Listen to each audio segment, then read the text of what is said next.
అసలు విషయం ఏమిటంటే లగ్నం నుండి స్థానాలని గుర్తించేటప్పుడు కేంద్రాలు, కోణాలు, శుభస్థానాలు మొదలైనవి చూచి స్థితిగతులను పరిశీలిస్తాం.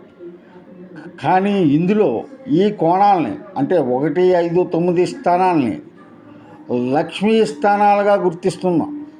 అంటే వరుడికి లక్ష్మి రాబోతోందన్నమాట.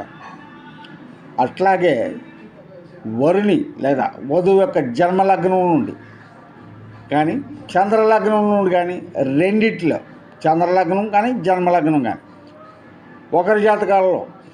ఒకరికొకరి జాతకాల్లో 5, 9 స్థానాల్లో లేదా 1, 5 స్థానాల్లో లేదా 1, 9 స్థానాలు లగ్నాల కలయికైనా తప్పకుండా సంబంధం కుదురుతుంది.